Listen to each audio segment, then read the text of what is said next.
We challenged those directions before the DB. DB upheld our contentions and we went ahead with the schedule. That is why it took slightly more time. But if you take into account the time spent in the litigation, then the time was just 1 year. 1 year. And how much time you took? But there is difference. That time vacancies were 55. The number of candidates was far less. In this examination, actually about 47,000 candidates had applied for preliminary examination. One. And second, the notification was issued in the month of July 2016. 16. And May post Burhanwani, major parts of the state were disturbed. There was disruption, total disruption in the net. Candidates would approach us that we are not getting access because net is not working. So we had to extend the schedule for receipt of applications up to ending January 2017. We conducted preliminary examination in the month of March, and within 1 month we announced the result in the month of April. Immediately after announcement of the result, we were flooded with representations that there are some discrepancies in the results. Some people went to the court, and the Honorable High Court upheld again our stance that we have followed the legal regime which is required under the law for us to be complied with. So there is no question of reopening the case at all. This is the judgment in our favor. But because once there is a story, let me tell frankly, one story in State Times.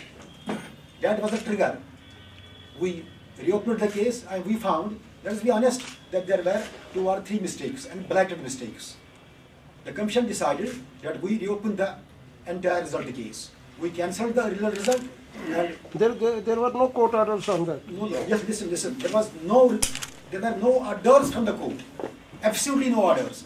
In fact, the court had upheld our stance, our procedures. But because once we took notice of the story which appeared in State Times, we found there were couple of mistakes in the answer key, and that was primarily because of some topographical error. The old man who had the person related, he was about 80 years old, so he had C, he had typed as A. That was largely because of that very mistake. But once we got knowledge about the mistake, we reopened the chapter, got the answer keys. 24 questions, I believe. No, let me complete. No interruptions, please. 24 no. questions. This is, we referred, we got it, these answer keys rechecked and came with the fresh result. And then in the process, some 429 candidates were out. They challenged our decision. Court gave decision in their favor that they too be allowed to sit in the mains examination. We challenged the decision of the writ court before the DB that in case we allow these 439 candidates, 29 candidates, the last candidate has merit about 260 plus. In between there are about 1900 candidates. So what about them? Therefore, we said number 1 and number 2, in terms of rules, we are supposed to allow only 3 times the number of candidates or 23 times the number of candidates. But this, in case we allow them, then the ratio will get disturbed. But Honorable High Court, DB, in their wisdom, they decided the case in favor of the candidates. But while handing down the judgment, they have validated all of our actions.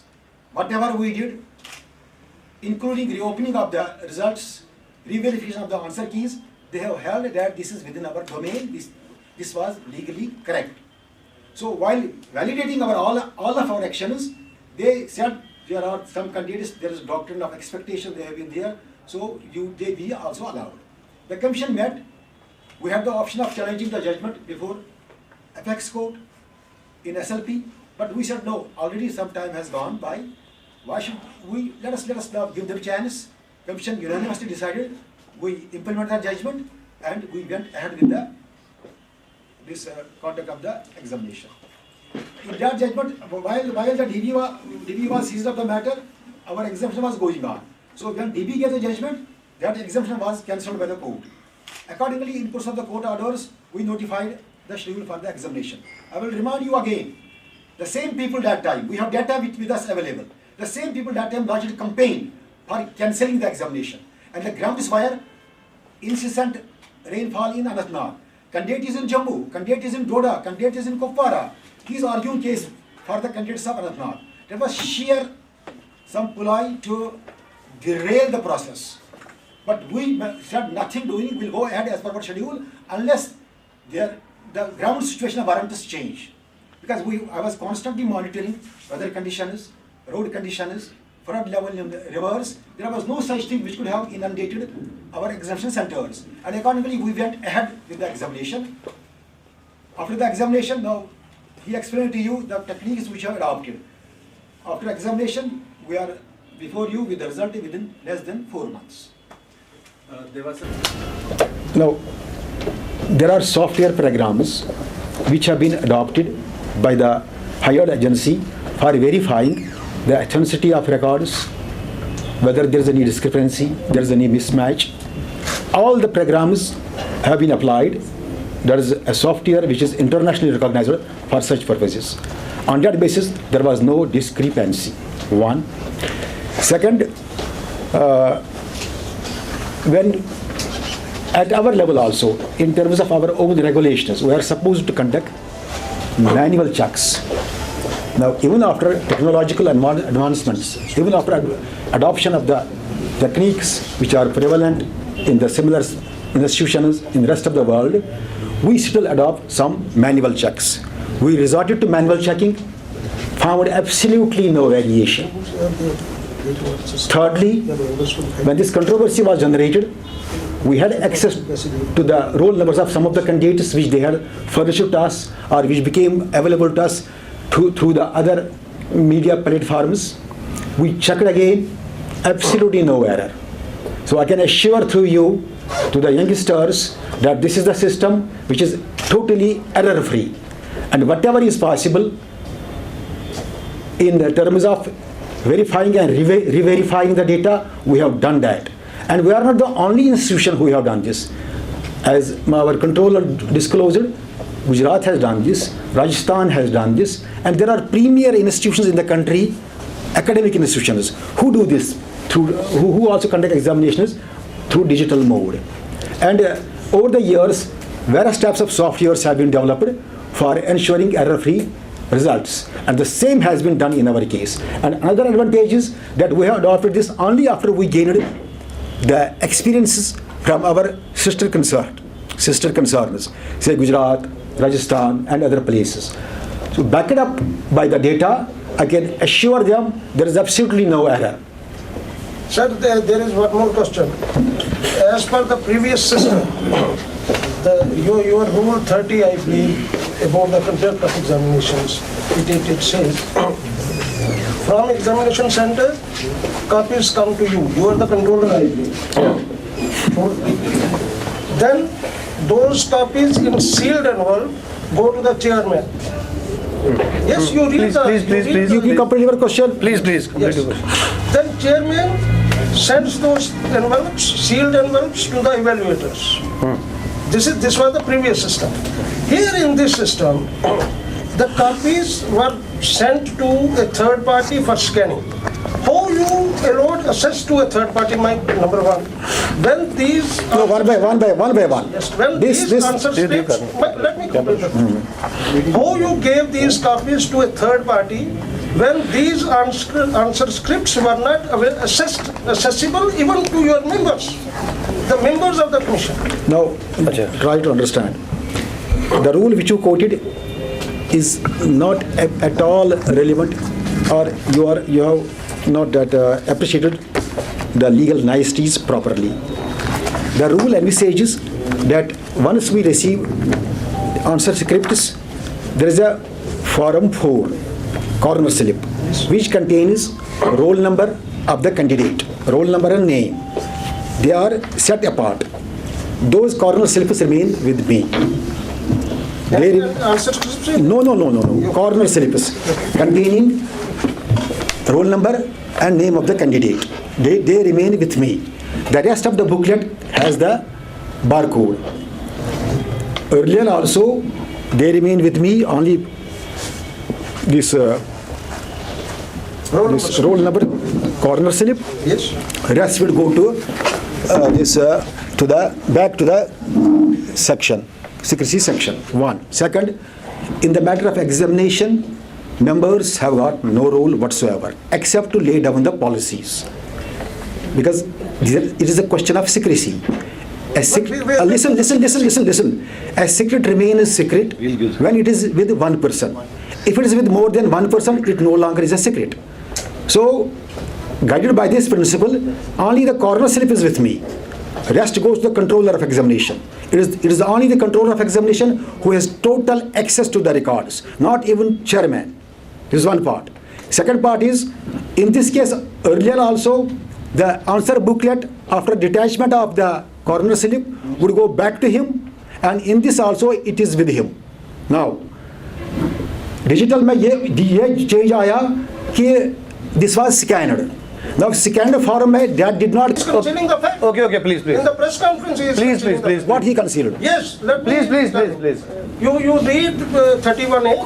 31A, okay. Last words are on case-to-case basis. Case to case would mean? Yes, Okay. yes. You listen to me. My question is, when these exams were conducted, what he is asking, he is also asking the same question.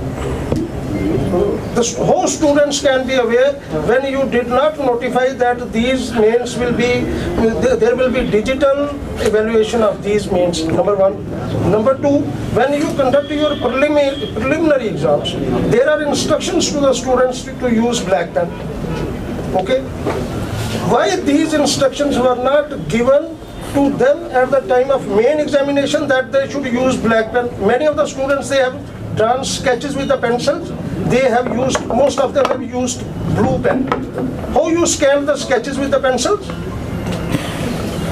Now, the reply to this question can be only after you see the scripts. I have seen the scripts at my level. The inability at my level is that I can't show you script at this level because the exam has not been concluded. But blue pen and black pen, these are not some sacrosanct items. All through the country, that one who writes with blue pen, that cannot get scanned. You can go to any office. Why instructions for using black pen only? That is in respect of the preliminary examination. Why? Where you darken it. Yes. But if you see the previous preliminary examination, we have said that use blue/black pen. I saw some discrepancy. Sometimes it was written that you have to use black pen, and somewhere it was written you have to use blue pen. So I approached the honorable chairman and told him that this is the discrepancy in the instructions. So let them use whether blue pen or black pen. Both are getting scanned. So we are not restricting that whether they should write with blue or with black. With regard to scanning technique, high definition scanners were used, and I assure you that even if this has been drawn with reference to pencils, and let me take it, all the students who have not qualified don't belong to one subject where drawings are to be. They are also from mathematics. They may also be from some subject which do not require history, polity, public administration, anthropology. I am seeing that most of the candidates, they have the other subject as anthropology. So just because they are presuming that the digital evaluation has not been done in a proper way, scanning has not been done properly, because we have drawn the diagrams through pencil, that must have not got scanned, we have not got marks, so we have not come in. There is a lot of presumptions. But to have the game fair, Yes. don't you think you should have at the time of conducting main examination, because you are saying Yes, at the time of main decide on case-to-case basis. No, You should have told the students thoda sa at the time of main examination that I don't have these patience will for be this. digitally evaluated. sir, I think we have explained, I think enough, other fraternity would also like to ask, we have tried to explain much. मेरा आपसे एक question है दोनों से। पिछले 3 साल से 4 साल से ये कंट्रोवर्सी चल रही है